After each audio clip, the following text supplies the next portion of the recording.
lots of views doesn't always equal lots of money. And here's why I said that. Welcome to the world of Rochelyn. Today I'm taking a break from my usual vlogs, DIY videos and all of that to have a one-on-one sit down with you guys to talk to you about 5 things that I wish I knew before starting my YouTube channel. I've been getting a lot of messages lately in my Instagram inbox from new YouTubers asking me tips and advice and all of that. Right now it's quarantine time, everyone is home and a lot of persons have been starting their YouTube channel. I assume some of them wanted to start before but didn't have the time. Right now we have all the time in the world, so I guess it's the best time. I can only imagine the amount of questions that bigger YouTubers get in their inbox because I still consider myself to be a small YouTuber and my inbox is full.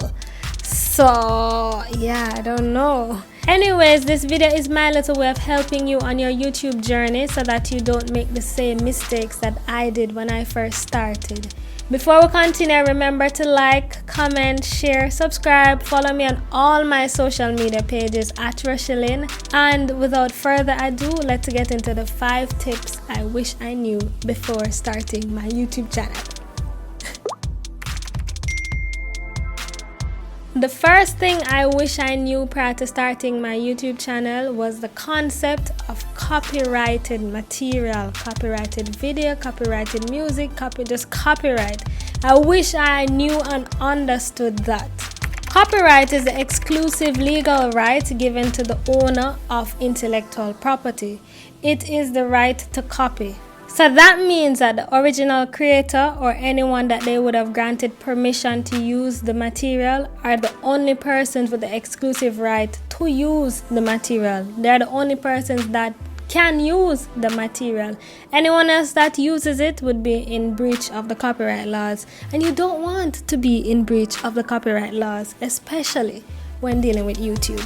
Do not do it. So just understand that if you use one of Rihanna's popular songs in your videos, you will make no money from that video. All money is made on that video will go to Rihanna or Rihanna's producer.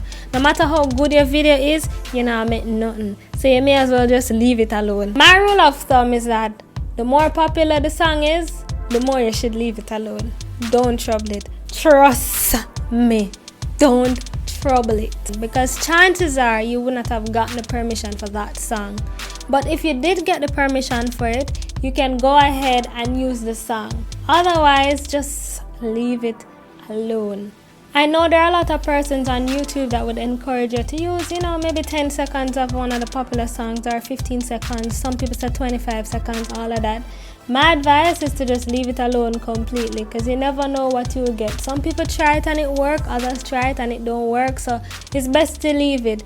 There are some platforms that you can access to get free music or non-copyrighted music. You can go into YouTube search bar or Google search bar and type no copyright music, and there's some persons who are willing to give you their music to use in your videos for free in exchange for just putting their name in the description so that persons can find them if they also want to use the music. There's also SoundCloud that you can reach out to persons on and ask to use their music as well.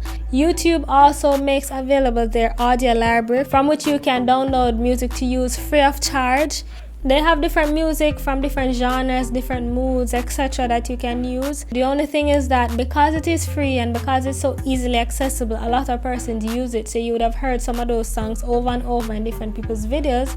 But it is what it is. It's free. The music is good for the most part. You have a wide variety, though you have other paid platforms that have a much wider variety that you can take advantage of. But if you're just starting out, I advise you to use the free services, and that will get you far away for now.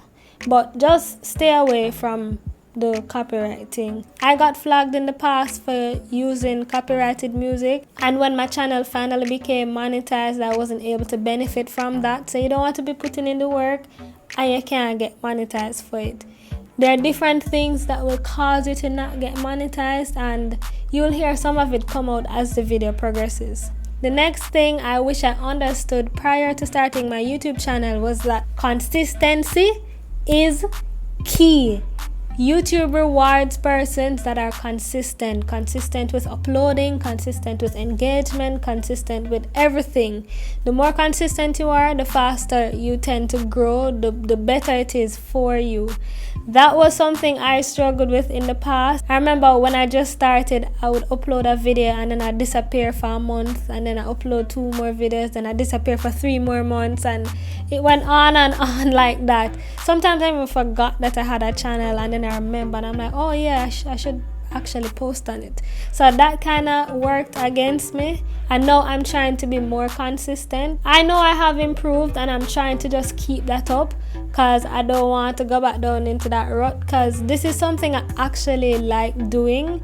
I like the filming process, the editing process, the shoot, the whole shebang. I like it a lot.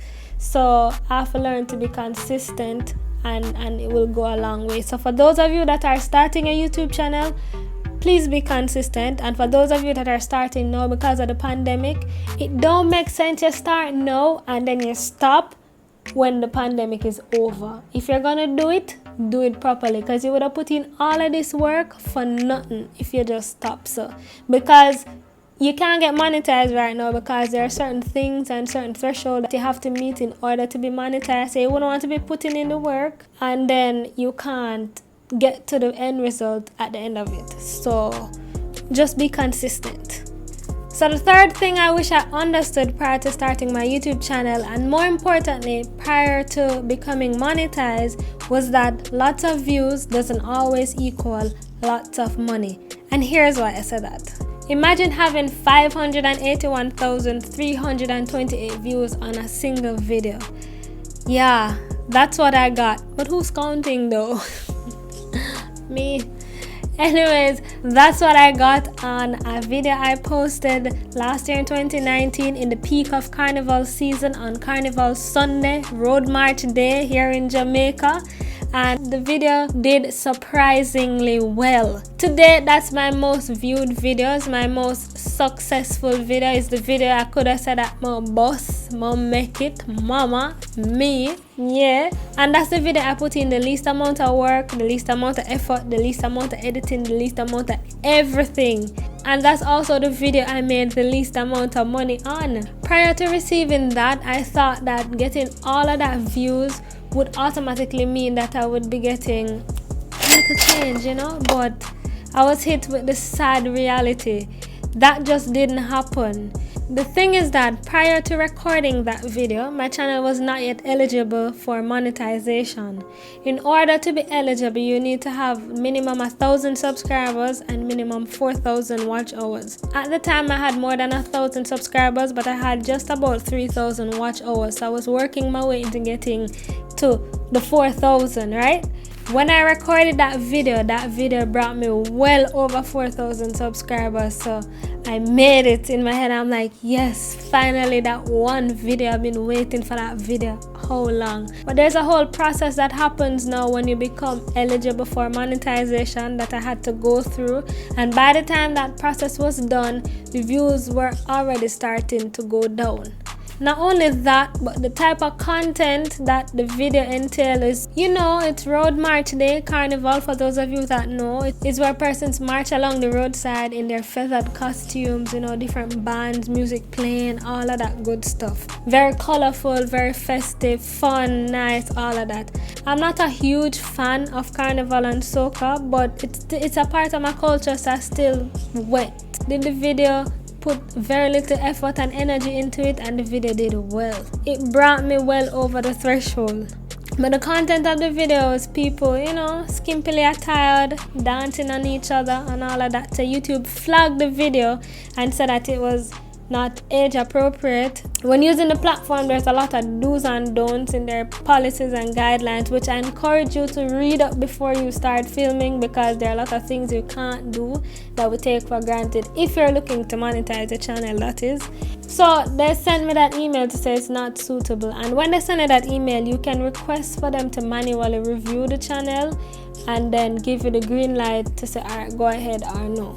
So I sent it. It's like an appeal. So I appealed the case, and then they come back and say, no, it's still not suitable. And on top of that, I'm gonna add an age restriction on it, so only persons over 18 can watch it. So remember, at first it said it's not suitable for all advertisers, so that already limited the amount of revenue I can get on it, the amount of ads that can be played on the video. And then added to that, there's an age restriction, so that also limits the amount of views. So with all of that, with them taking so long to make the thing eligible, and then added those 2 layers of things, I basically never make much. With all of that, I never made anything from it, and I can tell you it can be demotivating. So my advice is that when you're dealing with YouTube, you need to be patient and understand that it's not a get-rich-quick scheme. I know that some persons on here portray that that's what it is, but it really isn't. You have some persons that blow up overnight, yeah? But then you have also persons that have been working and them don't get the bus set. You have some persons that work and get it. So just be patient and understand that when it's your time, it's your time. And just understand that not because you have a lot of views gonna mean that you're gonna get a lot of money. So just bear that in mind. So the fourth thing that I wish I understood prior to starting my YouTube channel and also prior to becoming monetized is that when you become monetized and you're now eligible to receive the money from YouTube, you have to apply to receive the money from YouTube. In order to get a payout from YouTube, your videos cumulatively would have had to have made $100 at minimum. That's the threshold, right? So in November 2019, I was just in the back end of my YouTube channel, just browsing around, just looking out. I ended up over on the Google AdSense page, and then when I look, I realized that, listen, I'm seeing more than $100, but I not get $100, not understanding that I now needed to go into the AdSense account, update the address, have them send me a pin, get the pin, and then put the pin in, and then put the bank account information and do all of that in order to receive the money. I thought that it would have just been an automatic thing. Once I get to the $100, YouTube send me the money, I feel good, and life goes on. But no, there's a whole process that you have to do. So again, make sure that you guys read up. I can go a little more in depth with it in another video, but you guys would have to let me know if I should. Leave that in the comment section below. But it's not as automatic as I thought that it would have been, so that's one thing I wish I knew. And the fifth and final thing that I wish I knew prior to starting my YouTube channel is that confidence and energy is key. Also, with consistency, confidence goes a far way. When I just started my channel, I was very timid, very shy. Even when I was vlogging, I was, wasn't really talking up in the videos. Wasn't really showing much of my personality or much of myself. I was just, and I assume everybody or a lot of persons go through the same thing. You kind of just grow and develop over time. And I don't think I'm fully there yet, but I do believe that I've definitely improved from where I was when I started. What do you guys think? Do you think that I improved? Yeah, but confidence and energy goes a far way, because sometimes when you're recording, you even have to be twice as perky and energetic for the camera to receive it as normal. So you have to record and be up there for the camera to get it on a level feel, because if you come and you're low pitched and then it's gonna be even lower. You get what I'm saying? So sometimes you have to bring the energy up and then the camera receives it as normal. But if you do it at normal, sometimes it comes flat. So it's best to just start here and have it here. I mean, I'm at fault sometimes, because sometimes I just be myself. I'm not that hypergenic.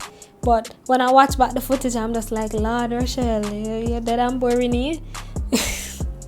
You guys sometimes don't seem to think that, but I'm so very hard on myself. But the energy comes off much better in the videos, and you guys get to see a little bit more of my personality, a little bit more of me, but it is a work in progress. For some people it happens naturally, some persons it takes work, So it's just about getting comfortable with the camera, comfortable talking to the camera. I understand it's not a person, but hey, there are all these persons that I'm talking to. Y'all are my persons. And just being confident and being energetic and just letting the thing flow. You know what I'm saying? Flow. Anyways, guys, thanks for lending me your ears. It was great, this little sit down. How did you find it? Let me know. And for those of you that are just starting your YouTube journey, I wish you best of luck. I'm always here to cheer you on and motivate and support and all of that. Let me know if you find these tips helpful, and let me know what else you'd like me to talk to you guys about. You know, I kind of like this sit down and talking vibes. Wanna think? Anywho, guys, thank you so much for being here. Remember to like, comment, share, and subscribe. Remember to follow me on all social media pages. That's Instagram, Twitter, TikTok, and Facebook at Rushelyn. And remember to be you, do you, and stay true. See you in the next video.